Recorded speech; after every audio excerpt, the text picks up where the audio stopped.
देवी नीलम आनंद जी को मेरा प्रणाम। आपका यह मजबा का पवित्र परिसर और मजबा के आसपास के संपूर्ण भाई बहनों को मेरा प्रणाम।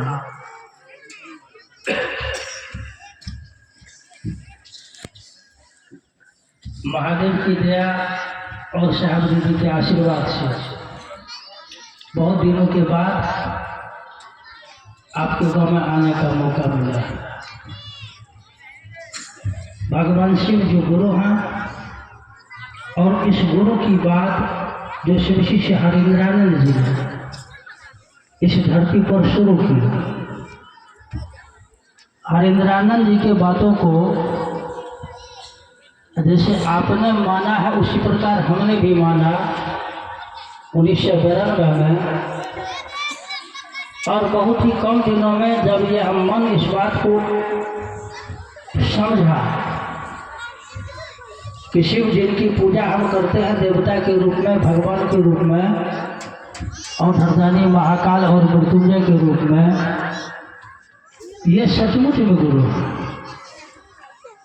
और जैसे ही मैं इस बात को समझा था 1992 में,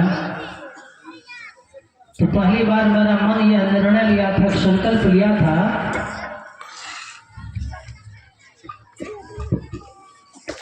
मेरा मन यह संकल्प लिया था कि इस काम को शुरू किया जाए, यानी लोगों को शिव का शिष्य बनने के लिए प्रेरित किया जाए, लोगों से बात की जाए। तो कहाँ से की जाए, और जब कहाँ से की जाए वाला मामला आया तो महादेव ने मुझको पहली बार प्रेरणा दी थी कि तुम अपने गांव भगवा से करो। याद है मुझको 1992 में लगभग जुलाई के महीने में इस समाज को, इस बात को लेकर हमने प्रवेश किया था भगवा।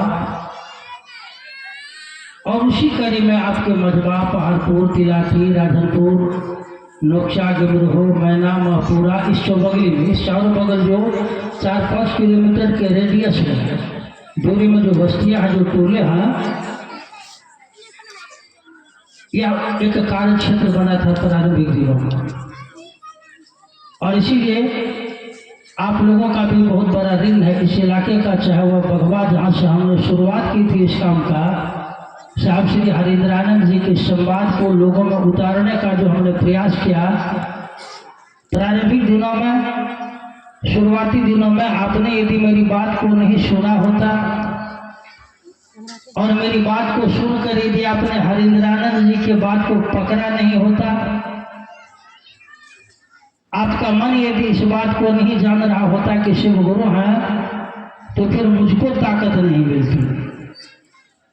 जो ताकत और जो सामर्थ्य आपके द्वारा, आपके शिव शिष्य होने से, शिव शिष्य बनने से मुझको मिली है आध्यात्मिक की दुनिया में, इसी ताकत से मैं वंचित रहता। और आपकी ताकत, आपकी सामर्थ्य के कारण उस महादेव की दया के अधीन साहब श्री हरिंद्रानंद जी के संवाद को लगभग मैं कह सकता हूँ कि भारत के विभिन्न राज्यों में सशरीर पहुँचाने का मौका मिला है। आपका पड़ोसी राज्य है, देश है नेपाल। नेपाल के चप्पे चप्पे में इस संवाद को पहुँचाने का मौका मिला। इस ख्याल से मैं इस इलाके के, इस भूभाग के तमाम लोगों को मैं अपना प्रणाम अर्पित करता हूँ। बहुत बात कहने की जरूरत अब आपके यहाँ नहीं होनी चाहिए, क्योंकि आपका जो ये इलाका है, आपका पंचायत है भगवा, और जिस आदमी ने शिव शिष्यता की शुरुआत की इस कालखंड में, इस समय में, साहब श्री हरिंद्रानंद जी, दीदी नीलम आनंद जी, आपके बगल में भगवा 2 बार आए हुए। उस समय तो मुझको लग रहा है बहुत लोग, संजय जी एक जगह खड़े नहीं रहेंगे, आप घूमते रहिए या साइड में कहीं रहिए। भगवा जब आए थे साहब और दीदी सन 1997, तो याद है मुझको कि 19 उस समय के लोग, भगवा के लोग तो यहाँ नहीं के बराबर है। बुच्ची है, बुच्ची भाई कहाँ गए? बुच्ची भाई, अरे आप किधर आइए सदा, आप इधर आइए, इसीलिए आपको बुलाए थे। बुच्ची भाई को मन पर बैठाइए, देखा हुआ है। उस समय के बुच्ची और कोई लोग भगवा कभी नहीं है, क्योंकि महादेव के काम को उस समय कम लोग थे। जब हमने शिव को गुरु माना था उस समय साहब के कहने पर लगभग 22-23 लोगों ने शिव को गुरु माना था पूरे भारतवर्ष में, मात्र 22-23 लोग थे। कठिन काम था, क्योंकि शिव के शिष्य बनने की परंपरा हमारे यहाँ थी नहीं। शिव के बारे में हमारे समाज में जो धारणा थी, शिव के बारे में कि यह शिव अवधरदानी है, महाकाल है, मृत्युंजय है, आशुतोष है, भोला है, शंकर है, और शिव के देवता स्वरूप की चर्चा हमारे समाज में थी, भारत की भूमि पर था। शिव को लोग जानते थे देवता के रूप में, भगवान के रूप में, और शिव के भगवान के स्वरूप से जुड़ने की प्रक्रिया भी हमारे यहाँ थी, पद्धतियां भी थी, लोग ले भी रहे थे। तो शिव का वह स्वरूप जो ज्यादा लोगों को सुखद लगता था, जिस स्वरूप से लोग लेते थे, उसकी चर्चा होती थी समाज में। शिव के गुरु स्वरूप के बारे में लोगों ने जाना ही नहीं। अभी चूंकि नहीं बोल पाए, सुगुरु चाहे बोलते आपको बहुत बात बतलाते कि हरिंद्रानंद जी से पहले इस धरती पर शिव के शिष्य हुआ, एक से एक ऐसे शिव के शिष्य हुआ है जिन्होंने बहुत बड़ा बड़ा चमत्कार किया है, और वे विभिन्न रुचि प्रवृत्ति के हुआ। कोई बड़ा क्रोधी हुआ है, कोई बड़ा सौम्य ऋषि हुआ है, बहुत बड़े चमत्कारी शिव के शिष्य हुआ है। उन लोगों ने शिव के गुरु होने की सूचना लोगों को नहीं दी। आज के कालखंड में साहब श्री हरिंद्रानंद जी आए, और साहब श्री हरिंद्रानंद जी के द्वारा जो बात कही गई, जो बात चलाई गई, यह हमारे लिए, आपके लिए बड़ा आश्चर्य का विषय था। पहली बार जब हम आए थे बगवा, अब तो तब हम मेरे गुरु शिव नहीं हुई थी। यह घटना है 1991 में, दुर्गा पूजा के समय का। दुर्गा पूजा का समय है 91 में, और दुर्गा पूजा में हमने संकल्प लिया था, उस समय ओम नमः शिवाय मंत्र का जाप करने का 1.25 लाख, यानी 1.25 लाख ओम नमः शिवाय मंत्र का जाप करेंगे। हम अपने घर में बैठ करके ओम नमः शिवाय जाप कर रहे हैं, जो हमारे जो सीखा था हमारे परिवार में, समाज में। हमारे गांव में थे, आपको जानते हैं, मजबा के सारे लोग जानते होंगे, राठी वाला पीसा चिन्हित यहाँ से, राठी वाला पीसा का आप तो नहीं छठे शरीर में, तो राठी वाला, आप पंडित जी, राठी वाला, हम लोग राठी वाला पीसा हमको बोलते थे पंडित जी। तो राठी वाला पीसा के दरवाजे पर भगवा के वृद्ध जनों का एक बैठा लगता था।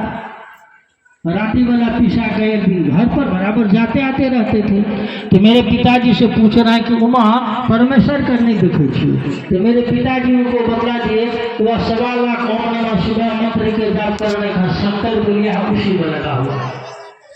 दुर्गा पूजा हो गया, संपन्न आए हम राठी वाला पीसा को प्रणाम करने के लिए। तो राठी वाला पीसा हमको कहा रहा है कि परमेश्वर तुम गुरुमुख है। हमने कहा जी नहीं, हम गुरुमुख नहीं है। वो कह रहा है जब गुरुमुख नहीं हो तब ये ओम नमः शिवाय मंत्र का जाप तुमको परिणाम नहीं देगा। अब चूंकि ज्ञानी है, वृद्ध है, हम इज्जत देते हैं, उनकी बातों को हमने सुना है, आदरणीय है, उनकी बातों को सुनने के बाद कि जब तुम तो गुरुमुख ही नहीं, तो तुमको ये ओम नमः शिवाय मंत्र का जाप परिणाम नहीं देगा। मन में अब संशय होने लगा, अब भ्रम फैलने लगा। समय गुजरा, यह घटना है सितंबर अक्टूबर का महीना है 91 ईस्वी का। 92 ईस्वी में अप्रैल महीने में शिव मेरे गुरु हो गए,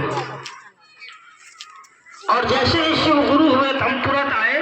मन मेरा पकड़ा कि शिव गुरु, हम भगवा आए थे पहली बार। शिव को गुरु मानने के बाद राठी वाला पीसा को हमने प्रणाम किया, और उनको हमने कहा कि पीसा हमने भगवान शिव को अपना गुरु मान लिया है। बड़ा प्रसन्न हुआ, अति प्रसन्न हुआ। देखिए, यानी जो हमारे यहाँ परंपरा थी, यहाँ फिर हमको यह नहीं पूछ रहा कि महादेव तुमको दीक्षा दिया कि नहीं दिया, तुम कैसे दीक्षा लिया है, तुम कैसे गुरुमुख होगा। उस आदमी ने इस विषय पर कोई प्रश्न नहीं पूछा। तो हरिंद्रानंद जी की जो बात चली, जो उन्होंने बात छेड़ी, यह तो बड़ा कठिन मार्ग था, बड़ा दुष्कर मार्ग था। यह शिव के शिष्य होने की परंपरा नहीं थी, शिव गुरु है कभी किसी ने कहा ही नहीं था, हमारे कानों तक यह कभी सूचना आई नहीं थी। आप कैसे लोगों को मार्ग देंगे, कैसे लोग चलेंगे। इसीलिए मेरे सामने में बड़ी विकट समस्या थी। उस समय हमारे गुरु भाई अभी शरीर में नहीं है, भाई खेलन जी थे, उस समय रहते थे सहरसा में ही, मेरे आवास पर ही, और वहाँ बच्चों को ट्यूशन पढ़ाते थे। खेलन जी भी वहाँ रहते थे। प्रारंभिक दिनों में बघवा के आपके खेलन जी इन्होंने बहुत मदद किया, बहुत मदद किया। प्रारंभिक दिनों में बघवा के पप्पू झा ना, हीरा भैया का लड़का पप्पू झा, हीरा, उन्होंने बहुत मदद किया। बघवा के बड़ा बाबू जटाशंकर बाबू के नाम साहब, इन्होंने बहुत मदद किया। फिर धीरे धीरे आ गए हमारे हिटलर चाचा, सुभाष चाचा, और पार पर जो थे बोस्की के पिताजी, नहीं बोस्की पिसा के घर के पास, हाँ जगदीश बाबू थे, यानी पूरे बघवा के लोग। और एक समय आया कि बघवा के तमाम लोगों के सहयोग से हरिंद्रानंद जी और दीदी नीलम आनंद जी का आगमन हुआ। रास्ता तो खुल गया ना, अब तो मार्ग बन गया था। और याद है मुझको, मैं आपको कुछ घटना सुनाता हूँ, क्योंकि आप तो बहुत दिनों से शिव गुरु की बात कर रहे हैं। याद है मुझको 97 में जब हरिंद्रानंद जी और दीदी नीलम आनंद जी आए थे बघवा, तो उनका आवास था मेरे ही घर पर। उनकी गाड़ी लगती है मेरे दरवाजे पर। रास्ता बहुत खराब था, महसी होके आए थे लहरबार होते हुए। गाड़ी पर पूरा धूल जमा हुआ है, पूरा धूल। तो साहब और दीदी को चाय वगैरह पिला दिए, नाश्ता करा के घर में, और हम सबसे पहले का कपड़ा लिए थे और साहब के गाड़ी को पोंछ रहे थे, धूरा झाड़ रहे थे। तो मेरे ठीक सामने में है धनंजय काका का दरवाजा। उस दरवाजे पर थे मेरे गांव के बहुत लोग बैठे हुए। तो वे लोग आपस में बात कर रहे हैं, हो लागे छे ठीके पगला गए, लागे छे ठीके पगला गए। इतने दिन तो शिव चर्चा करते रहे, तो बुझिए जब था पहले तो बुझिए पागल छी, फिर बाद में बुझलिए ठीक है। कह एक कार का जना एखन पोछे छे परमेश्वर, लागे छे जना एक कार से सचमुच में महादेव यानी वे लोग बोल रहे, वो आदमी भी नहीं समझ रहा है। हम उनकी बातों को एक बार पीछे पलट कर हमें देख लिया कौन बोल रहा है, चाहे चुपचाप देख लिए, मुस्किल से हंस के और गाड़ी को साफ कर रहा है। देखिए समय अब बीतते जा रहा है, समय बीतते जा रहा है, घटना आगे बढ़ती जा रही है। हमने देखा धीरे धीरे जिस आदमी ने कहा था कि लगता है कि ये जिस कार को पोछ रहा है परमेश्वर, इस कार से महादेव वहाँ हैं, कुछ दिनों के बाद वो आदमी भी कहने लगे, बोलने लगे, अरे नहीं नहीं नहीं, सचमुच में हरिंद्रानंद जी महादेव। अब आवाज़ बंद है, नहीं बोल रहा। इसीलिए हम लोगों ने देखा कि हरिंद्रानंद जी के द्वारा इस धरती पर शिव का शिष्य होने के लिए जो मार्ग, जो रास्ता दिया गया, अब तो वह गाड़ी चल रही है। अभी बहुत अच्छी बात बोल रहे थे सुकुल चा, बहुत अच्छी बात बोल रहे थे। हाँ, एक उदाहरण उन्होंने दिया आपको कि हमारे घर में जो बिजली का करंट आ रहा है वो तो सप्लाई जा रहा है 1 लाख का, फिर 11,000 वोल्ट का, फिर आपके ट्रांसफार्मर में आता है 440 वोल्ट, आपके मीटर तक वो पहुंचता है कितना सर, 220 वोल्ट आपके मीटर तक पहुंचता है। और इन्होंने कहा कि 440 से नहीं, बहुत लोग 420 वोल्ट से जुड़ गया। 420 का मतलब 420 भी होता है। इन्होंने कहा, एक बात इन्होंने कहा कि वो सड़क पर पत्थर लगा रहता है कि मझबा 10 किलोमीटर, तो मझबा 5 किलोमीटर, तो मझबा 4 किलोमीटर माइल स्टोन। तो कहा कि माइल स्टोन टूट गया। होता है, ऐसा होता है। आदमी की जो यात्रा है किसी भी दिशा में कब तक रहेगी, किसी आदमी की यात्रा आदमी नहीं जान रहा है। इस दुनिया में आदमी कब तक रहेगा यह आदमी को खुद पता नहीं है। किसी को खबर नहीं है किसी शरीर में हम कितने दिनों तक रहेंगे, कितने वर्षों तक रहेंगे। आदमी का अपना का जो जीवन है, खुद का जीवन आदमी का, आदमी अपने खुद के जीवन के बारे में कुछ नहीं जानता है। इसीलिए तो आदमी को किसी का सहारा लेने की जरूरत पड़ती है। आदमी नहीं जान पाता अपने बारे में कि मैं कौन हूँ, मैं कहाँ से आया हूँ, मैं क्यों आया हूँ। हम तो संसार में चाहते हैं सुख, मुझे मिलता है दुख। हम चाहते हैं शांत रहने के लिए, हो जाते हैं अशांत। हमारी तो चाहत है, हम जो ये कर्म कर रहे हैं, इस कर्म करने का हमारी चाहत है कि यह कर्म ऐसा करेंगे तो मेरे जीवन में इतना सुंदर होगा, बदले में वह कर्म का परिणाम मेरे जीवन में खराब आ जाता है। नहीं जानता आदमी, ना आदमी अपने आप को जानता है, ना अपने आने के कारण को जानता है।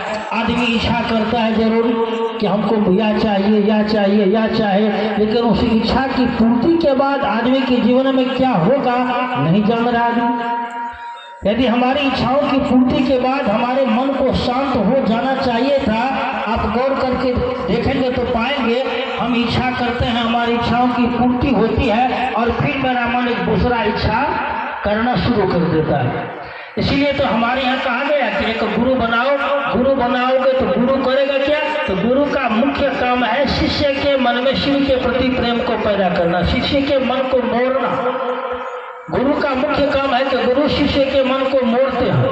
मोड़ेंगे किधर? तो शिव की ओर मोड़ेंगे। जैसे जैसे शिष्य का मन मोड़ेगा शिव की ओर, धीरे धीरे अब शिष्य का मन इच्छा करना कम करेगा। इच्छा जो हमारे मन में संसार की इच्छाएं पैदा हो रही है, संसार की इच्छाएं जग रही है, इच्छा करने की जो हमारी प्रवृत्तियां क्या धीरे धीरे कम होती है। और नियम यही कह रहा है, आदमी के मन में यदि संसार के प्रति इच्छा कम हो जाए तो दुख कम होने लगेगा, कष्ट कम होने लगेगा, मन अस्थिर होने लगेगा, मन का जो आपाधापी है वह बंद हो जाएगा, मन धीरे धीरे धीरे धीरे निर्मल होगा, मन धीरे धीरे धीरे धीरे निश्चल होगा, मन धीरे धीरे चंगा होगा। और शिव की शिष्यता में हम लोग तो पूरा भारत भ्रमण करते हैं, हम देख रहे हैं मन धीरे धीरे लोगों का बहुत अस्थिर हो रहा है, मन चंगा हो रहा है। और यदि लोगों का मन चंगा नहीं हो तो फिर शिव की शिष्यता आपके गाँव में 32-33 वर्षों से इलाके में चल रही है कि नहीं चल रही है? हम तो नहीं आए हैं बार बार, अभी तो हम लगातार 1 वर्ष से हम बिहार से लगातार बाहर रहे। साहब के शरीर छोड़ने के बाद साहब शरीर में थे तब भी हम अक्सर बिहार से बाहर ही रहते थे। और जब मन चंगा होगा तो हमारे यहाँ कथा है ना कि मन चंगा तो क्या बोलते हैं, कठौती में गंगा नहीं। मन जैसे जैसे आदमी का अस्थिर होगा, मन जैसे जैसे आदमी का शिव की ओर मोड़ेगा, शिव की ओर बढ़ेगा, मन शिव की ओर बढ़ना शुरू किया, धीरे धीरे मन की बहुत प्रकार की इच्छाएं कम होने लगेगी, बेचैनी कम होने लगती है, बेचैनी कम होने लगती है। मन जो विभिन्न प्रकार की इच्छाएं कर रहा था वह इच्छा करना मन धीरे धीरे छोड़ने लगता है। अब इसी मन में शिव के शिष्य बनने की और शिव के शिष्य बनने की इच्छा बढ़ने लगती है। जब किसी मन में यह इच्छा प्रबल होगा कि मैं खुद शिव का शिष्य बनूंगा, मैं लोगों को शिव का शिष्य बनाऊंगा, उस मन को चंगा होने से कोई रोक भी नहीं सकता। आदमी चाहे तो क्या नहीं कर सकता। और यहाँ मन चंगा तो कठौती में गंगा नहीं, अभी बोल रहे थे, सुकुल साहब बोल रहे थे, मन चंगा तो कठौती में गंगा नहीं। तब तो आपके मन में वह शिव आएंगे और मन में शिव आ रहे हैं, मन में शिव अवस्थित हो रहे हैं। और यदि मन में शिव अवस्थित नहीं हो तो हम तो देख रहे हैं कि शिव जो शरीर में दिखाई नहीं देते। जिस शिव से हम और आप आमने सामने बैठकर बात नहीं करते, आमने सामने बैठकर हम नहीं बात करते हैं, हम उस शिव से मात्र दया की याचना करते हैं, शिव को प्रणाम करते हैं, शिव गुरु की बात करते हैं और बात बहुत समझ में आ रही है। चाहे हमारे गुरु भाई हो, हमारी गुरु बहना हो, बहुत बात समझ में लोगों को आ रही है, अपने बारे में, परिवार के बारे में, आसपास के लोगों के बारे में, टोले मोहल्ले के बारे में। यानी धीरे धीरे धीरे धीरे शिव की शिष्यता लोगों के मन में उतर रही है, गहरी हो रही है। और इसी शिव शिष्यता के प्रभाव और परिणाम है बहुत चीज में परिवर्तन हो रहा, बदलाव हो रहा है। 4 दिन पहले इसी तरह मेरे दरवाजे पर आए थे, बहुत सारे लोग थे, मधेपुरा के थे, सहरसा के भी बहुत लोग थे, शायद ये लोग भी थे, खोजरी के ग्रुप हमसे बहुत दिन थी, 3-4 दिन पहले इसी तरह बात चली। तो पूछा हमने, गुरु भाई से बात कर रहे थे, अब पुराने गुरु भाई लोग थे मधेपुरा के, तो कहा हमने कि जरा एक बात बतलाइए, हम लोग महादेव से मांगते हैं दया, एक है दया। दया इस तरह का भजन हम लोग पहले करते थे, लेकिन शिव की शिष्यता आने से पहले क्या हम लोग महादेव से कहते थे कि महादेव दया कर दीजिए? पुरनका लोग से बाजी होती हो, कहत रख पहने शुक्र का दया मांगे रख पहने, मुझको तो नहीं लग रहा है, हमारे समाज में ये परंपरा थी नहीं, दया की बात है। लोग जो कहना था महादेव से हम बोलते थे। तो हमने कहा जरा बतलाइए, साहब श्री हरिंद्रानंद जी ने कहा कि महादेव से दया मांगिए, और इसका उन्होंने एक तर्क दिया कि जब भी कोई गुरु होंगे, गुरु तो क्या आप बात गौर से आप सुनेंगे जरा बात को, जब भी कोई गुरु होंगे और वह गुरु जब अपने शिष्य पर कोई क्रिया करेंगे, आध्यात्मिक शिव गुरु शिष्य पर कोई क्रिया करेंगे, क्रिया शिष्य गुरु की इच्छा जब शिष्य में उतरेगी तो वहां गुरु मात्र दया ही करते हैं। और हरिंद्रानंद जी ने जो बात कही तब ग्रंथों में हम लोग टटोलने लगे। साहब श्री ने कहा कि गुरु की दया और शिष्य की श्रद्धा जो है, गुरु की दया शिष्य की श्रद्धा का जब मिलन होता है तब दीक्षा की घटना घटित होती है। गुरु की दया और शिष्य की श्रद्धा। दीक्षा के बारे में कहा गया दीयते ज्ञानम क्षयति पापम, कि जब ज्ञान का दीप जलेगा शिष्य के मन में तो पाप का क्षय होगा, पाप का क्षय होगा। यानी ये गुरु की दया, यह बात आपके ग्रंथ में पूर्व से लिखा हुआ है। साधुओं के आवाज में दीक्षा देने की परंपरा हमारे समाज में आदिकाल से आ रही है, जब से गुरु शिष्य की परंपरा, दीक्षा देने की परंपरा। लेकिन दीक्षा देने वाले लोग, दीक्षा लेने वाले लोग, तमाम लोगों ने इस दीक्षा को एक मंत्र से बांध दिया, दीक्षा को गुरु की दया से बांधा ही नहीं। क्या सर? दीक्षा को गुरु की दया से नहीं बांधा। और हरिंद्रानंद जी ने इस रहस्य को उजागर किया, इस रहस्य को खोला कि दीक्षा का मतलब क्या होता है। जब गुरु अपने शिष्य पर दया करते हैं और गुरु की दया से जब शिष्य के मन में शिव की ओर चलने का विचार पैदा होता है, शिव की ओर जाने का विचार पैदा होता है, तब कहा जाता है कि यह शिष्य किसी गुरु से दीक्षित है। जाके पूछिए गांव में बड़े बड़े जो साधु महात्मा हैं उनसे, जो समाज में कोई ज्ञानी लोग को अध्यात्म का, उनसे बात कीजिएगा और पूछिएगा क्या जो दया है, क्या दया शब्द का प्रयोग हरिंद्रानंद जी ने किया है? नहीं, उन्होंने नहीं किया। ये दया पूर्व से मौजूद है, लेकिन इसकी गहराई को, इसकी महत्ता को हमारे समाज में जो इस काम को करने वाले लोग थे वो भूल गए। तो कहा मैंने गुरु भाई को कि बतलाइए, महादेव की दया से लोगों का मन शिव की ओर मुड़ेगा। महादेव जब किसी पर, शिव जब दया करेंगे तो शिव के दया से लोगों के मन में शिव के प्रति प्रेम पैदा होगा, शिव लोगों को अच्छे लगने लगेंगे। और जब शिव अच्छे लगेंगे शिव की दया से तो लोग शिव की बात करेंगे। ये तो हुआ शिव की दया। पूछा हमने कि जरा बतलाइए, आप और हम जो महादेव से दया मांगते हैं, कहते हैं कि हे शिव आप मेरे गुरु हैं, मैं आपका शिष्य हूँ, मुझे शिष्य पर दया कर दीजिए, हम लोग दया क्यों मांगते हैं? हम लोग मांगते हैं ना महादेव से दया, हम लोग दया क्यों मांगते हैं? कोई गुरु भाई कुछ नहीं बोल पाया उस समय जो हमने कथा सुनाया था सो हम सुना था। हमने कहा देखिए, हमने शिव को गुरु माना था, क्योंकि हमारे साथ में जो लोग हैं, आज जो महादेव ने दी थी उस समय हमारे पास जो पहले नक्शी था, नक्शी को कन्वर्ट हुआ जीप में। तो आदत क्या है मेरे साथ के लोगों का, जरा मैं बतलाता हूँ, ऐसे लोग आपको भी मिलेंगे। हमने कहा कि जब आए थे शिव को गुरु मानकर हम भगवा, हमारी गाड़ी चलती थी भगवा से सहरसा। गाड़ी का समय था कि 6 बजे शाम में भगवा आएगा। अब गाड़ी का समय हो गया 6 से बज गया 6:10, 6:15, 6:20। जैसे ही 6 से को समय पार करता था, मन करता था छाती धक धक धक धक, क्या होगा, गाड़ी कहाँ, क्या कौन सा खेला, क्या होगा पता नहीं। और एक अगरबत्ती लेते थे, महादेव के तस्वीर के पास बैठ जाते थे और महादेव से कहते थे कि महादेव हमारी गाड़ी कदा से गाड़ी का दरवाजा पर तक खड़ा कर दियो ने, गाड़ी को सरकार ला दीजिए। यानी उस समय मेरे मन में उस गाड़ी के प्रति आकर्षण है, गाड़ी के प्रति लगा है। गाड़ी के लक्षण को देख करके हम महादेव से उस समय दया मांगते थे कि गाड़ी मेरा सकुशल दरवाजे पर आ जाए। गाड़ी का लक्षण क्या है? गाड़ी का लक्षण था उस गाड़ी पर 30 पैसेंजर बैठा हुआ ऊपर नीचे। हमारा गाड़ी का ड्राइवर था उस समय मैसी का बिना गाड़ी चला रहा है गाड़ी। हमारे गाड़ी का अगला दहना साइड वाला चक्का खुल के जा रहा है आगे। बहुत लोग बतलाएंगे भगवान, गाड़ी का चक्का खुलकर जा रहा है, मेरे गाड़ी का अगला दहना साइड आगे बढ़ रहा है। सामने से पीछे से एक दूसरी गाड़ी आ रही है।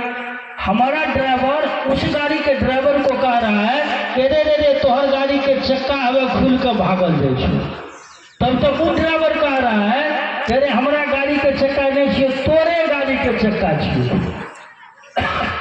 और वह गाड़ी 30 पैसेंजर बैठा हुआ है, कहीं नहीं एक्सीडेंट हो रहा है, कहीं नहीं गाड़ी पलट रही है, गाड़ी धीरे से जाकर के कहीं खड़ी हो रही है सतरवार के आसपास में, मैसी के आसपास में। देखिए यानी गाड़ी का आदत है खराब कि चक्का कभी खुल के आगे भाग रहा है, तीनों चक्का पर गाड़ी जा रहा है। एक बार ऐसा हुआ, एक बार ये कहानी में आपको समझा कुछ सुनाना चाह रहा हूँ, इस घटना के माध्यम से समझाना चाह रहा हूँ। एक बार ऐसा हुआ कि गाड़ी पर 30-35 सवारी है, गाड़ी का स्टीयरिंग रोड टूट गया, आगे में टर्निंग है पाया, गाड़ी टर्न लगी, जैसे स्टीयरिंग रोड गड़बड़ाया, अब ड्राइवर होगी बिना कहा कि भैया उस समय तो लगा कि गाड़ी पलटी खा जाएगी, 30-35 पैसेंजर था गाड़ी पर, लेकिन देखा हमने कोई उपाय किया है, कोई उपाय नहीं था।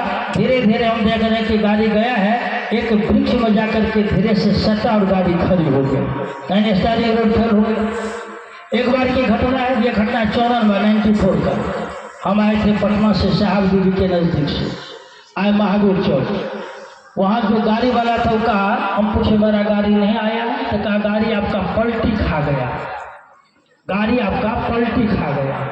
तो हम पलटी का मतलब उस समय पूछते थे कि मोबिल वगैरह पलटी करने गया, तो हम पूछे किसी गाड़ी में गाड़ी है, तो कहा गाड़ी गैरेज में थोड़े है, आपका गाड़ी गाँव में पलटी खा गया।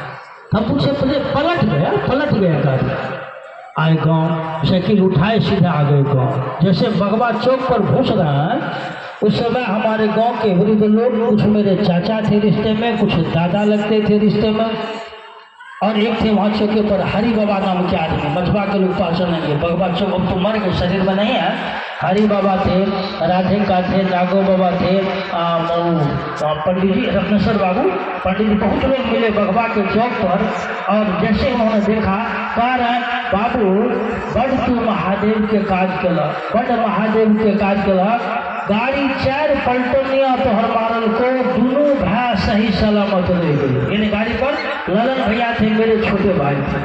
तो उस गाड़ी का जो आदत था, गाड़ी का जो लक्षण था, उससे मेरा मन रहता था भाई भी, क्योंकि उस गाड़ी पर कुछ सवारी चढ़ रहा है, लोग जा रहा है, उस गाड़ी का जो सहारा लिया है, उस गाड़ी का जो मदद ले रहा है, अब जा रहे कहीं यदि गाड़ी पलटी खा जाए, आदमी का हाथ टूटे, पाँव टूटे, कुछ हो जाए, तब क्या होगा?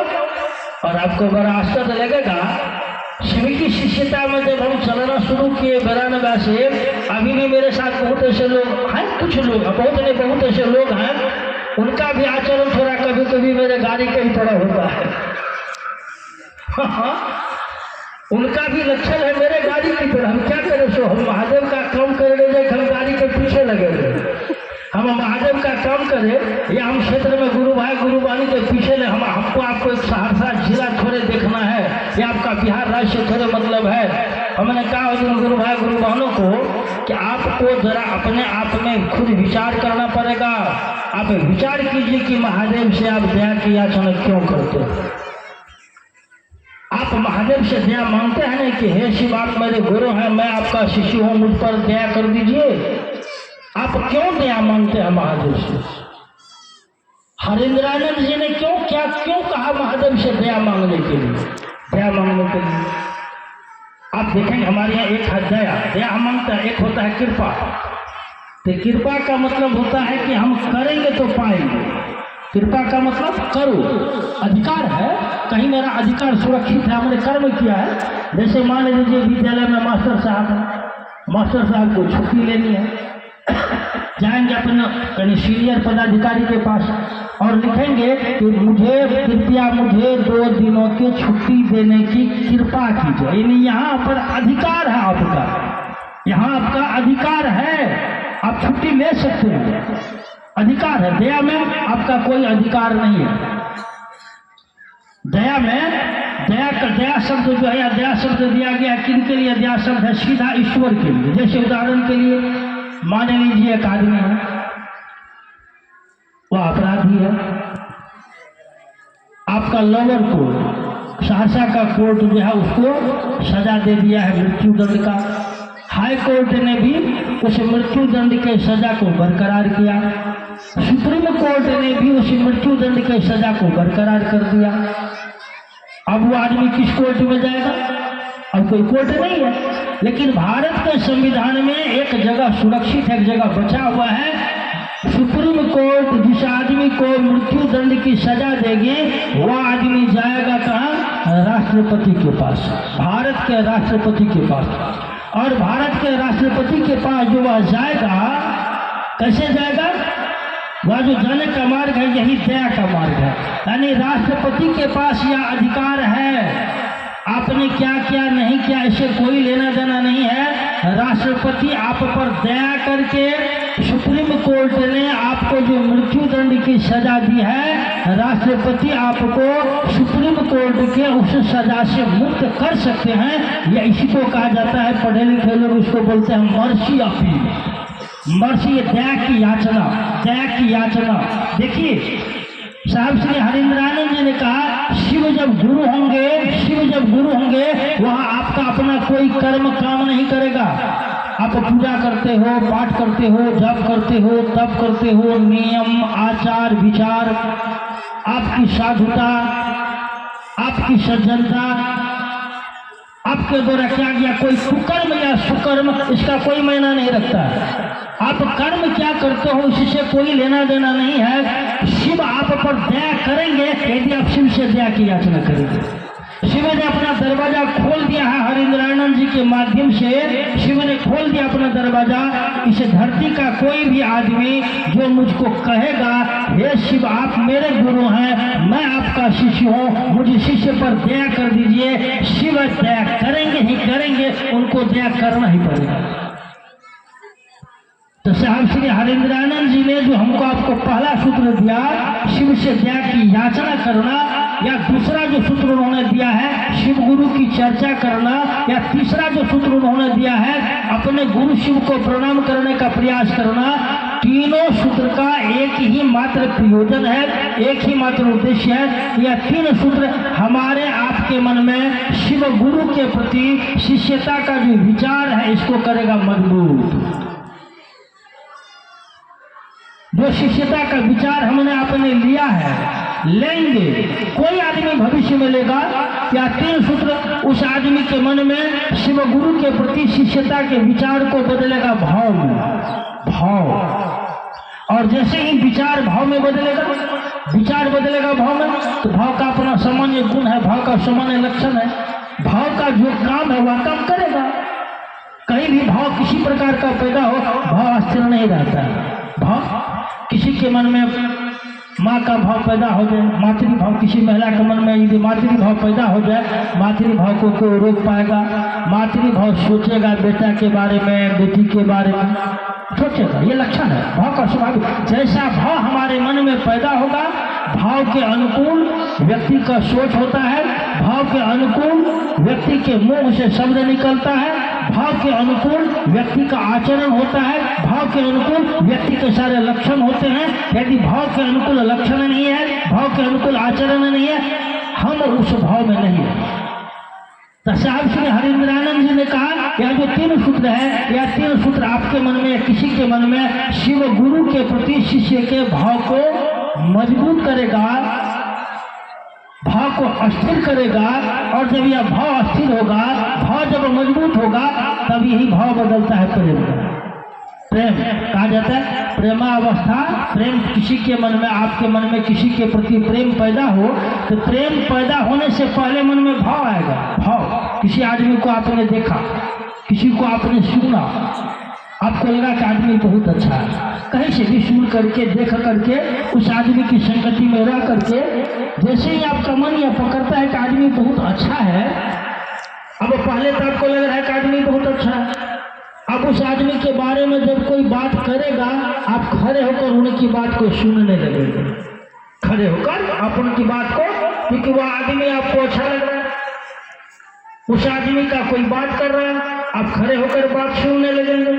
यानी धीरे धीरे धीरे देखिए, पहले आदमी अच्छा लगा, अब आपका मन धीरे धीरे जाएगा भाव में, और एक दिन ही भाव जब मजबूत होगा, भाव जब प्रगाढ़ होगा, अब उस आदमी से आप दिल से प्यार करने लगते हैं।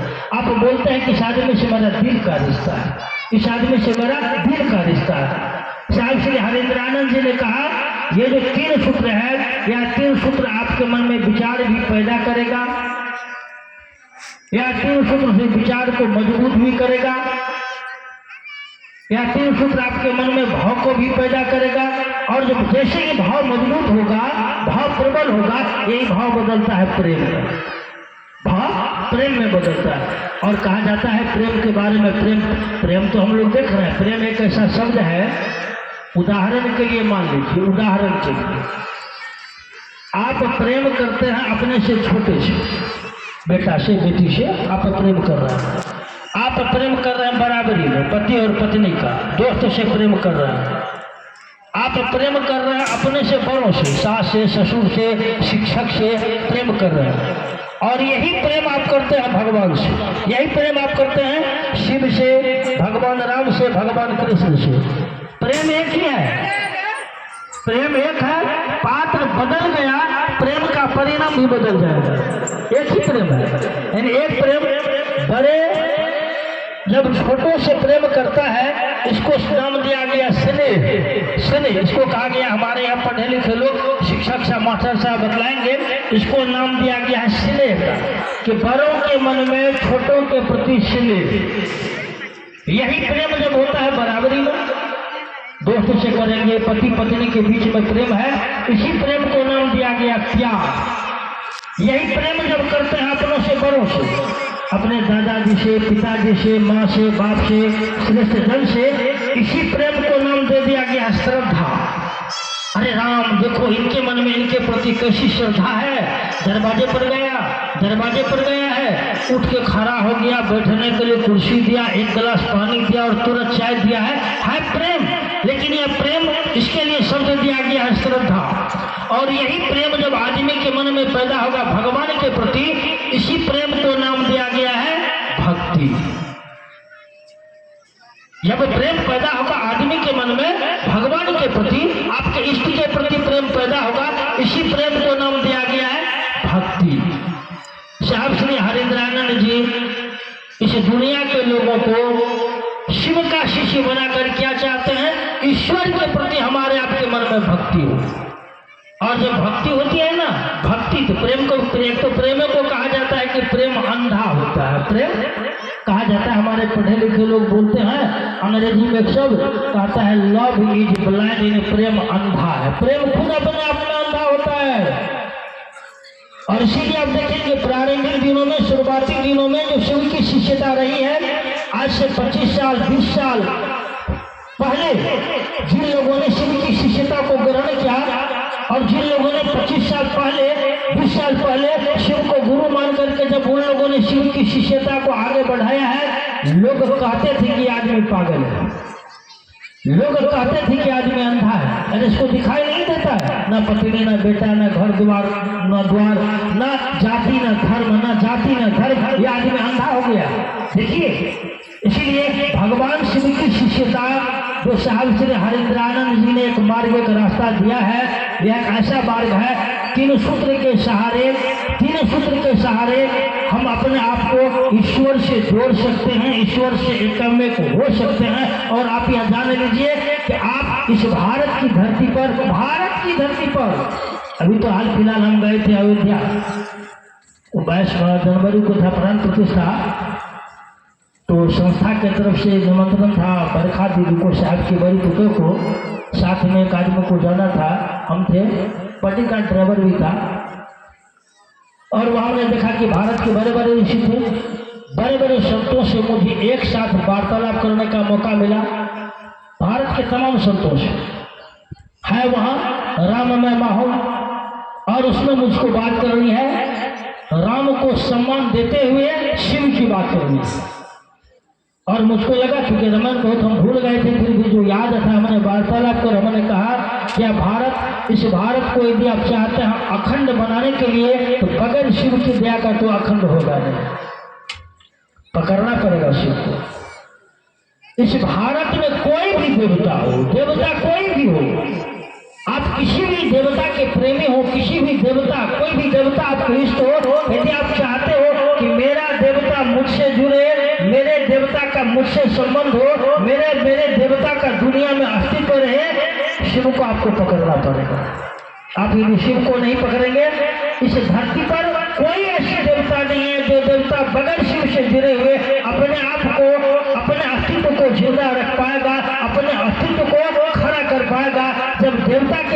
मजबूरी है, फिर आदमी अपने अस्तित्व को कहाँ से खड़ा कर पाएगा। और जब बात हो रही थी मेरी साधु जनों से, बड़े बड़े साधु जन थे पूरे भारत के, तब बात आई थी दीक्षा पर। और दीक्षा पर जब हमने बात शुरू किया तो साधु एकटा कैसे देखते रह गए। फिर पूछ रहे आपका घर कहाँ है? घर हमने बतलाया मेरा घर है मिथिला, जहाँ परिचय तो देना पड़ता है। तो जहाँ महेशमती नगरी आदि शंकराचार्य गए थे मंडन मिश्र से शास्त्रार्थ करने के लिए, उसी बगल में एक बस्ती है बगवा, बगवा मेरा घर है, बिहार राज्य है। वहाँ जी पूरा परिचय दिए। आपने यह बात जो कहा है कहाँ से आपने सीखा? हमने कहा हमने सीखा है आज के कालखंड में जिस आदमी ने जन जन को शिव का शिष्य बनाने का एक मार्ग दिया है, उनका नाम है श्री हरेंद्रानंद जी। हमने उनसे सुना है और फिर उन लोगों को कुछ हमने पुस्तक भी दिया था। इसीलिए आपकी जो ये आवाज़ है, आपकी जो ये बात है शिव शिष्यता की, इन बातों को बड़ी दूर तक फैलाना है। अभी भी पूर्व में हमने आपको कहा मेरा कर्म क्षेत्र रहा है यह बगवा, मधुबा, सकरा, पहाड़पुर, तिलाठी, राजनपुर, मैना, महापुरा, गिमरोह, मैसीपुरा, ये भूभाग बनगो कंधा वगैरह पूरा उस समय जाते थे बगवा से। हम लोग 20-20 साइकिल निकाल चलता था बगवा से, और खाली बूढ़े लोग थे, खाली बूढ़े लोग। बगवा के जितने शिक्षक लोग थे साहब आते थे गढ़बरुआरी में 93 में। और याद है मुझको 93 में गढ़बरुआरी में साहब और दीदी है, तीनों छोटे छोटे बच्चे हैं, अनु भैया, मम्मू भैया, लवली दीदी, छोटे छोटे बच्चे हैं गढ़बरुआरी में। उस समय कुल आदमी थे लगभग 250, और 250 में से करीब करीब 110-15 आदमी थे बगवा के गुरु भाई कौन कीजिए आप। इसीलिए आपका आशीर्वाद मिला है, इस क्षेत्र के लोगों का आशीर्वाद मिला है। यदि आपका आशीर्वाद नहीं मिलता फिर साहब श्री हरेंद्रानंद जी के संवाद को हम लेकर दूर तक नहीं जा पाते, नहीं जा। और अभी कम शेष है, बहुत कम बचा हुआ है। अभी तो आपने मात्र खेत को भी आपने जोता है, चाष समार किया है, बीज को आपने डाल दिया है, आपने बीज को डाल दिया है, बीज अंकुर ले लिया है। अभी इसको पौधा होना है, अभी तो उसकी रक्षा करनी है। आप सारे लोग किसान हैं, खेती बाड़ी करते हैं, बीज अपने खेत को जोता कोरा, उसमें बीज आपने डाल दिया, बीज अंकुर ले लिया है, बीज थोड़ा बढ़ रहा है। आप देखेंगे ना जहाँ जो बीज अंकुर लिया है उसको कोई छोटा छोटा बच्चा जाकर के तोड़ नहीं दे, खस्सी बकरी उसको बर्बाद नहीं कर दे, ये पशु और पक्षी उस बीज के अस्तित्व को नष्ट नहीं कर दे, बर्बाद नहीं कर दे। उस बीज की रक्षा करनी पड़ेगी, उसको कमाना पड़ेगा, पानी देना पड़ेगा, खाद देना पड़ेगा। ये जो कार्यक्रम होता है, कहीं भी साप्ताहिक चर्चा होती है, ये मासिक का कार्यक्रम हो रहा है, ये मासिक कार्यक्रम है क्या? उसी बीज की रक्षा है।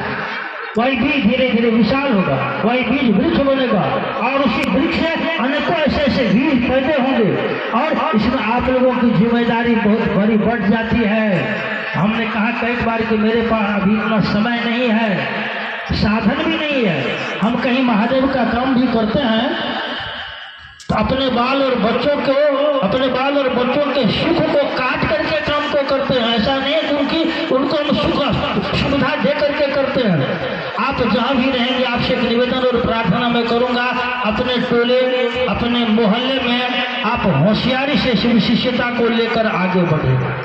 आप जिस टोले में, मैं नहीं कह रहा हूँ कि आप बहुत दूर जाइए, आप जहाँ रहती हैं आप अपने ही टोले में, वहाँ से 5 किलोमीटर का एक रेडियस बना लीजिए आप, और उसी 5 किलोमीटर की दूरी में महादेव का काम करके आप अपने घर आ जाइए। आपको बहुत बड़ी जिम्मेदारी लेनी पड़ेगी। इसीलिए अभी 3 जिला हमारी जो गुरु बहना है, गुरु बहनों की एक मीटिंग चलती है। बख्तियारपुर की गुरु बहना है, प्रखंड की कोपरिया की गुरु बहना है, बनवा टहरी की गुरु बहना है। हम धीरे धीरे चाहेंगे महसी प्रखंड के गुरु बहनों को उसमें जोड़ने के लिए, या महसी प्रखंड में स्टॉक को बढ़ाने के लिए, नभट्टा प्रखंड में बढ़ाने के लिए हम चाहेंगे सौर बाजार हो, पत्थरघाट हो या सुनगरसाराज हो, इन तमाम प्रखंडों को धीरे धीरे गुरु बहनों का जो मीटिंग चल रहा है, इस मीटिंग के कार्यक्रम को थोड़ा और गति देंगे। अभी तो मेरे पास समय नहीं है, अभी फिर हम जाएंगे रांची, शिवरात्रि आ रहा है, शिवरात्रि, और उसमें फिर हम व्यस्त हो जाएंगे। लेकिन हम चाहेंगे गुरु बहनों को किसी भी गुरु भाई पर आश्रित नहीं रहनी चाहिए। बहुत गुरु भाई मुझको फोन करते हैं, बहुत भैया फला जगह से ये खबर आ रही है, हम क्या करें? ये गलत है। आप क्यों मुझसे फोन करोगे? आप क्यों मुझसे सलाह लेंगे?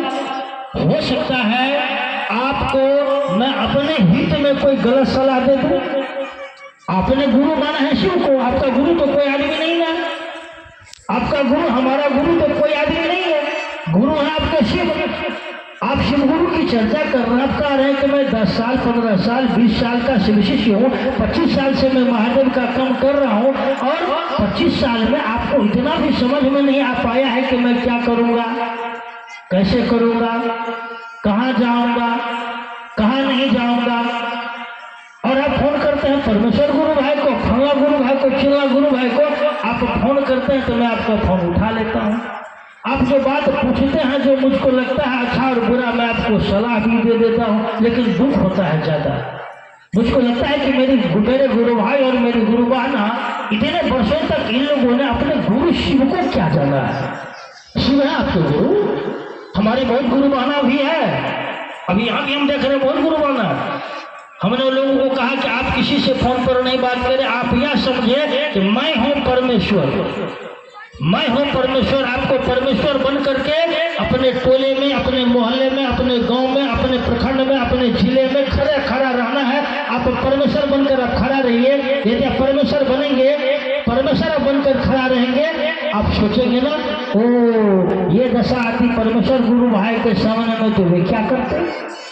आप मुझको देखकर भी नहीं सीख रहे क्या? सीखना चाहिए। मुझको देखकर भी यदि आप नहीं सीख पा रहे हैं, मुझको देखकर यदि आप नहीं सीख पा रहे हैं, नहीं समझ पा रहे हैं, देखकर, तब तो सीधे पकड़िए महादेव को।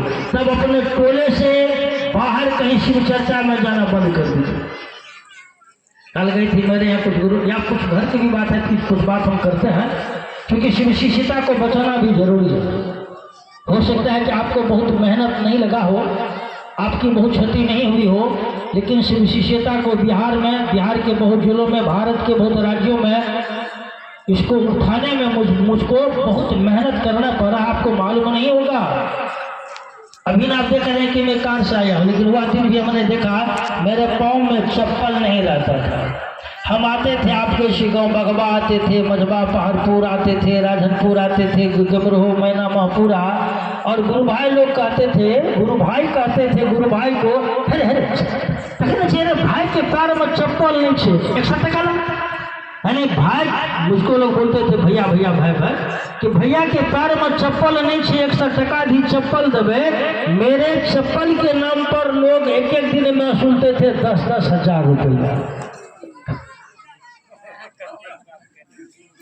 ये हमने देखा है, और हम कुछ भी नहीं बोलते थे। हम रह रहे हैं सहरसा में भूखे पत्नी और बच्चों के साथ, हम देख रहे थे आदमी मेरे नाम पर बहुत चीज कर रहा है, लेकिन हम चुप रहते थे, कुछ हमने नहीं कहा। क्यों? क्योंकि मेरे लिए भारी थी भगवान शिव की शिष्यता, मेरे लिए वह 1000 रुपया भारी नहीं था।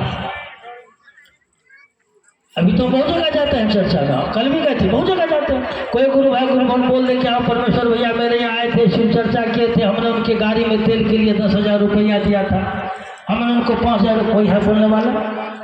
लेकिन ऐसी यदि कोई बोलने वाला नहीं है तो मैं हूँ बोलने वाला। मेरे सामने में ऐसे भी गुरु भाई और गुरु बहन है, मैं कहीं जाता हूँ ना, मेरी गाड़ी में आवश्यक तेल नहीं देता है, लेकिन उस क्षेत्र के गुरु भाई और गुरु बहन मेरी कार के टंकी को फूल भी करते हैं। हाय महादेव, ऐसे भी लोग नहीं होगा। इसीलिए शिव की शिष्यता को अपने गुरु से बांध करके रखना है हम लोगों को। शिव की शिष्यता साहब श्री हरिंद्रानंद जी ने धरती पर दिया, आपने नहीं देखा। बगवा का जो यह बस्ती आप देख रहे हैं, बगवा, चले जाइए मेरे घर पर, और मेरे घर से अब तो थोड़ा छोटा छोटा गली हो गया। साहब श्री हरिंद्रानंद जी और दीदी नीलामानंद जी पूरा बगवा पैदल घूमे। एक बार गए मेरे घर से ऐसे होते हुए, पचमहला हम लोग कहते हैं, और गुरु भाई कन्हैया जी के घर होते हुए घूम के आए। एक बार आए पैदल, मेरे घर से निकले हैं दलान होते हुए बगवा चौक पर आए। एक बार मेरे घर से निकले हैं तो महादेव मंदिर होते हुए बगवा चौक पर आए। एक बार निकले हैं तो ऐसे बुच्ची सबका जो घर है ऐसे घूमते हुए आए। 10 जगह रुके थे साहब और दीदी, कहीं चाय पिए थे, कहीं कुछ नाश्ता किए थे, कहीं बिस्कुट खाए थे। हाँ, साहब श्री हरिंद्रानंद जी और दीदी नीलम आनंद जी के मेहनत को आपने नहीं न देखा? हम तो देखे, हम तो बड़े नजदीक से देखे। हमारे जीवन के दर्द को आपने नहीं देखा है, और जिन लोगों ने मेरे जीवन के दर्द को देखा है, जिन लोगों ने मेरे जीवन के परेशानियों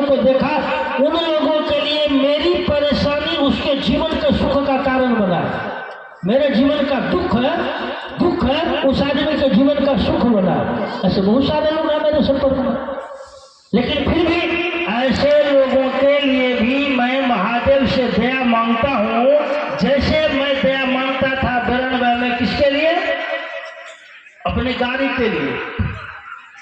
गाड़ी मेरी आती थी ना लेट से 6 बज गया, छाती धक धक करता था और महादेव से हम कहते थे कि महादेव दया कर दीजिए कि मेरी गाड़ी जल्दी से दरवाजे पर आ जाए। ऐसे लोगों के लिए भी हम अभी भी महादेव से दया की याचना करते हैं। साहब और दीदी से कहते हैं कि महादेव आप दया कर दीजिए, आप दया कीजिए, क्योंकि कोई आदमी है तो आपका अच्छा है कि बुरा है। इसलिए आप गुरु बहनों से भी निवेदन होगा, गलती आदमी गलती यदि नहीं करेगा आदमी को सही रास्ता नहीं पकड़ाएगा। बच्चे यदि गलती नहीं करे आप बच्चा को सही रास्ता नहीं दे पाएंगे। लेकिन यदि कोई गलती कर रहा है, उस आप जान रहे कि आदमी गलती कर रहा है और गलती करने पर यदि आप उसको तुरंत दंड देंगे, सजा देंगे, वही आदमी हो जाता है क्रिमिनल। ऐसे ही बच्चा होता है बदमाश। आपका गलती करना महत्व नहीं रखता है। गलती करके इस बात को समझना कि मैंने गलतियां किया, मैं मुझसे अपराध हुआ है, यही है माफी। यही माफी है। हमसे नहीं गलती होती, हमसे भी गलतियां होती हैं, हमने खूब गलतियां किया है, लेकिन मेरी गलती को पकड़ते थे। साहब आपको तो पकड़ में नहीं आएगा, आप पकड़ेंगे भी मेरी गलती को, आपको बोलने में शर्म होगा। हाँ परमेश्वर भैया अच्छी कोना कह देवे नहीं। इसीलिए हम लोगों ने भगवान शिव को गुरु माना है। हम किसी बैसाखी पर खड़ा नहीं रहेंगे, किसी बैसाखी पर नहीं खड़ा रहेंगे, और हम खुद खड़ा रहेंगे। यदि मैं कोई सहारा लेता हूँ, मदद लेता हूँ परमेश्वर गुरु भाई से, मैं खुद बनूंगा परमेश्वर। मैं खुद साहब श्री हरिंद्रानंद जी का अनुसरण करूंगा, मैं खुद साहब श्री हरिंद्रानंद जी की बातों को लेकर अपने जीवन में चलूंगा। हमारे गुरु बहना, हमारे गुरु भाई में इतनी ताकत और सामर्थ्य है। यदि सहरसा के गुरु भाई और गुरु बहनों में शिव के शिष्य होने की ताकत नहीं हो, सहरसा के शिव गुरु भाई और गुरु बहनों में शिव शिष्य बनाने की ताकत नहीं हो, मैं आपको लिख करके दे दूंगा, विश्व के किसी भी लोगों के पास ये ताकत नहीं जाएगी। यदि आपके पास ये सामर्थ्य नहीं हो, आवाज मेरी दूर तक हो सकता है बहुत लोग लाइव वगैरह भी करते होंगे, मैं नहीं जान रहा हूँ, क्योंकि हमने हूबहू हरिंद्रानंद जी के बातों को लोगों के जीवन में उतारा है, और इसका परिणाम मैंने पाया कि शिव की शिष्यता की यात्रा में चलते चलते मेरे जीवन में परिणाम आया है। इसीलिए आपसे आपकी कुछ बात मैं करूंगा। आप गाँव के लोगों से आवाज दूर तक जा रही है, क्योंकि ये आवाज दूर जा रही है। शिव शिष्यता से सबों को मतलब रखनी पड़ती है। कल गए थे मेरे यहाँ खोचरदेवा के कुछ गुरु भाई गुरु बहन, पता नहीं आज आए हैं कि नहीं आए हैं। खोचरदेवा के लोग हैं क्या? कल ये लोग गए थे। हाँ ये सब लोग गए थे कल। तो इनको हमने पूछा कि आपका पंचायत कौन है? तो कहा चांदन। पूछा हमने आपका मुखिया कौन है? तो कहा मुखिया तो मेरे ही गांव का फलना है, लेकिन डील करता है फलना। विपिन जी के बारे में कहा। तो हमने कहा हम विपिन जी, हम उनके दरवाजे पर चर्चा किए हुए हैं, और हम लोगों ने मुझको कहा था कि ये विपिन जी मुखिया है। ख्याल है शशि जी आपको? हमने कहा था विपिन जी को कि विपिन जी आपके पंचायत में शिव चर्चा होती है, रात में भी होती है, बाहर से भी लोग आते हैं, अपराध भी करते हैं। एक पंचायत प्रतिनिधि की हैसियत से, एक मुखिया की हैसियत से आपकी कोई जिम्मेदारी बनती है, आप जरा बाहर से आने वाले ऐसे लोगों पर नजर रखिए। और तब विपिन जी मुझको कहते हैं भैया आपने तो बोल दिया, और हम इस विषय पर आपसे बात करने वाले थे। हमने कहा बात करने की जरूरत नहीं है, मैं महादेव कर चला हूँ, समस्या मैं जान रहा हूँ। अब मैं कुछ आपसे बात करूंगा भगवान शिव जिनकी बात आज बस 15 से 20 मिनट में आपका समय लूंगा। भगवान शिव जिनको हम लोगों ने गुरु मान रखा है, जिनको गुरु मान रखा है, आप जरा उनके तस्वीर को देखेंगे और आपको विचित्र लगेगा। तस्वीर शिव के जटा से गंगा निकल रही है, ललाट पे चंद्रमा है, गले में सर्पों की माला है। शिव का जो अपना एक परिवार है, जहाँ बाघ भी है, बैल भी है, मोर भी है, सर्प भी है। और शिव का जो तस्वीर देख करके हमको आपको एक शिक्षा तो मिलनी चाहिए हम लोगों को कि महादेव के जटा शिव ने जो बहुत पवित्र है, गंगा को शिव ने अपने कपार पर जगह दिया है। चंद्रमा जो वक्र है, टेढ़ा है, कलंकित है, उस वक्र, टेढ़े और कलंकित चंद्रमा को शिव ने अपने ललाट पर जगह दिया और वह सर्प जो जहर ही जहर उगलता है, जो टेढ़ा ही टेढ़ा चलता है, शिव ने उस जहर उगलने वाले सर्प को, टेढ़ा चलने वाले सर्प को अपने गले में जगह दिया। आप यदि धरती के बहुत अच्छे लोग हैं, आप भी भगवान शिव की शिष्यता को ग्रहण करें, उसे शिव से दया की याचना करें। आप उसे शिव से कहें कि हे शिव, आप मेरे गुरु हैं, मैं आपका शिष्य हूँ, मुझे शिष्य पर दया कर दीजिए। और शिव दया करते हैं, शिव दया करेंगे। शिव ने गंगा को अपने जगह पर, कपार पर जगह दिया, तब ना आप गंगा का लाभ ले रहे हैं। आइए शिव को शिष्य भाव दे करके अच्छे लोग भी शिव के कपार पर अपने जगह को प्राप्त कर सकते हैं, शिव से सट सकते हैं। चंद्रमा की तरह जो आरोपित है, कलंकित है, टेढ़ा है, ऐसे लोग भी हमारे समाज के शिव की शिष्यता को ग्रहण कर, शिव से दया की याचना कर, शिव को यह कर कि हे शिव, आप मेरे गुरु हैं, मैं आपका शिष्य हूँ, मुझे शिष्य पर दया कर दीजिए, मुझे शिष्य पर दया कर दीजिए। आप शिव के ललाट पर जगह प्राप्त कर सकते हैं। और ऐसे लोग भी हमारे समाज के, जो समाज में जहर ही जहर उगलता है, जो टेढ़ा ही टेढ़ा चलता है, जिन लोगों को देखने के बाद लोग अपने घर का दरवाजा और खिड़की बंद करने लगता है, ऐसे लोग भी शिव की शिष्यता को ग्रहण कर, शिव से दया की याचना कर, शिव के गले का हार हो सकता है। और आज का जो आदमी है, आप जरा गौर करके देखेंगे तो पाएंगे, एक ही सर्प है, जो सर्प आपको मिलता है सड़क पर, आपके घर में, उस सर्प को आप दूध अलावा नहीं देते हैं, लाठियां देते हैं। वही सर्प हमको वही सर्प दिखाई देता है शिव मंदिर में, हम उस सर्प को लाठी नहीं देते हैं, दूध अलावा देते हैं। सर्प एक, जगह बदल गया, जगह बदल गया, परिणाम बदल गया।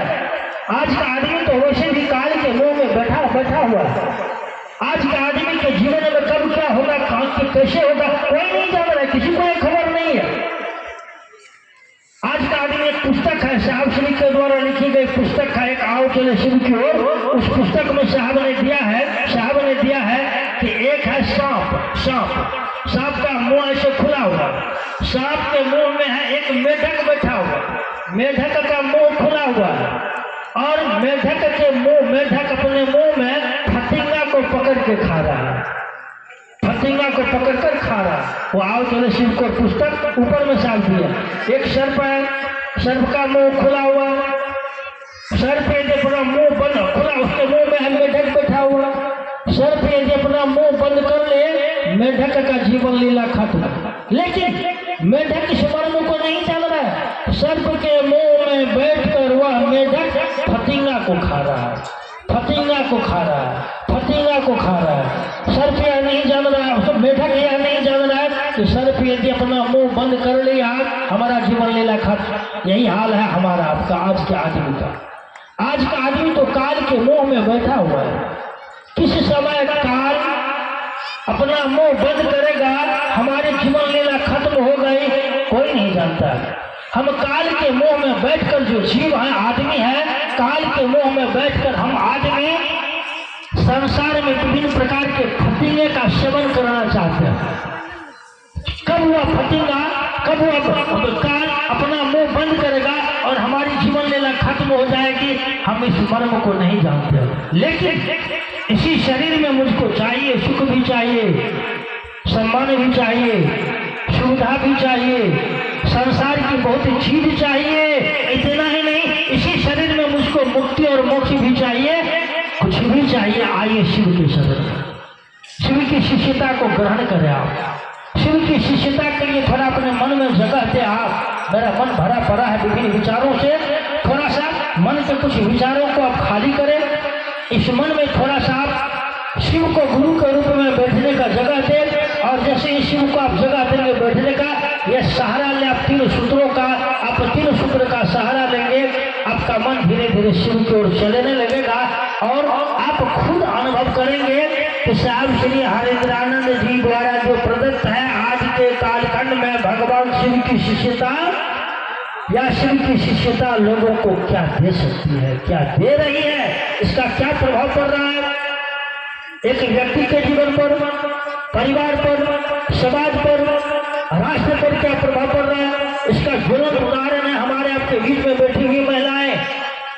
हमारे परिवार की महिलाएं, हमारी बेटी, हमारी बहन, आज महिलाओं की जो भीड़ है पूरे भारतवर्ष में, और पूरे भारतवर्ष में हम लोग भ्रमण करके हम लोगों ने देखा है, एक महिला यदि आपके परिवार की शिव की शिष्या हो रही है, एक महिला के कारण उस परिवार के पूरे व्यक्ति के जीवन का भार हल्का हो रहा है, भार कम हो रहा है।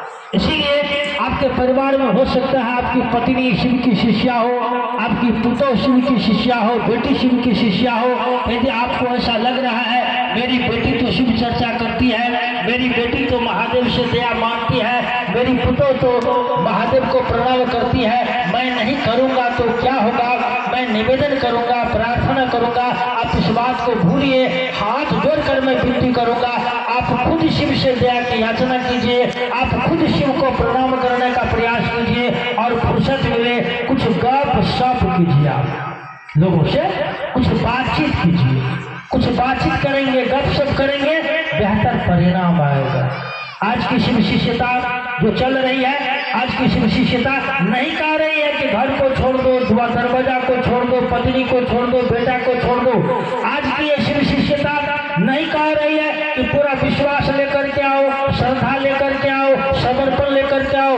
आज की शिव शिष्यता जो हरिंद्रानंद जी द्वारा प्रकट है, ये कह रहे हैं आप अविश्वास में आओ, और श्रद्धा में आओ, और समर्पण में आओ, कुछ छोड़कर नहीं आओ, सारा चीज पकड़ के आओ, लेकिन एक चीज मात्र पकड़ लो कि अभी से मैंने भगवान शिव की शिष्यता ग्रहण किया है, भगवान शिव को अपना गुरु माना है। इस विचार को मन में जिंदा रख लो, आगे बढ़े आप, आगे बढ़ो आप, देखो इसका क्या रिजल्ट आ रहा है, क्या परिणाम आ रहा है। मैं अपनी बात बंद करूंगा, पुनः एक निवेदन और प्रार्थना होगा। ये मासिक कार्यक्रम जो लोग चलाने वाले हैं उनसे मेरा निवेदन होगा कि मासिक कार्यक्रम को धीरे धीरे आप थोड़ा दूर भी फैलाइए, बात करनी चाहिए। मासिक ऐसा अभी ये कार्यक्रम चल रहा है सकरा पहाड़पुर से, तो पहले तो वही चला, फिर उधर उधर गया है। इस मासिक कार्यक्रम को थोड़ा थोड़ा दूर फैलाइए। कोई जरूरी नहीं है कुछ कार्यक्रम में कोई सीनियर गुरु भाई आ जाए, नहीं, आपस में मिलजुल कर आप कीजिए, खबर सबको दीजिए, जिसको जब मौका मिलेगा। मुझको आज मौका था, हम आ गए, आज यहाँ के गुरु भाई कह रहे थे, इन्होंने कहा कि भैया हाँ भाई, हमने कहा नहीं हम तो नहीं जाएंगे। आप यदि मुझको बुलाने के लिए बेचैन हो रहे हैं, आपके मन में बेचैनी होनी चाहिए कि मेरे गुरु शिव है, मैं अपने गुरु शिव को वहाँ बुलाऊंगा। और यदि महादेव आपको यहाँ आएंगे, मेरे साहब और दीदी भी आएंगे, साहब और दीदी आएंगे तो हम भी रहेंगे। या तो आप, हमने कहा कि आप अपने कार्यक्रम में बुलाइए साहब और जाइए, रोइए, कलपिए, साहब श्री हरिंद्रानंद जी और दीदी नीलमानंद जी को बुला लीजिए। साहब श्री हरिंद्रानंद जी, दीदी नीलमानंद जी आपके मासिक कार्यक्रम में मजबा आ जाएंगे, महादेव भी रहेंगे और हम लोग भी रहेंगे। आदमी को नहीं पकड़ना है, आदमी को देखना है साहब श्री हरिंद्रानंद जी को, देखना है साहब श्री हरिंद्रानंद जी के द्वारा दी गई विधियों को, लेकिन चलेंगे आदमी के साथ ही। इसीलिए आदमी के साथ ही चलेंगे। अपना इशारों को अगर समझो तो क्या बोलते हो, गीत नहीं है, इशारों को अगर समझो राज को राज, इसीलिए राज को राज रहने दीजिए, आगे बढ़िए। यहाँ शिव गुरु है, कोई आदमी गुरु नहीं है। आप जिस टोले से आए हुए हैं, साप्ताहिक चर्चा को थोड़ा मजबूत करनी चाहिए, साप्ताहिक चर्चा को मजबूत करनी चाहिए, साप्ताहिक चर्चा पर बल देनी चाहिए। महिलाओं की मीटिंग चलती है, हमारे बहुत गुरुबान जो एक्टिव गुरुबान है, अभी खोजरी की भी गुरुबान है, बलही की गुरुबान है, मदनपुर की गुरुबान है, बख्तियार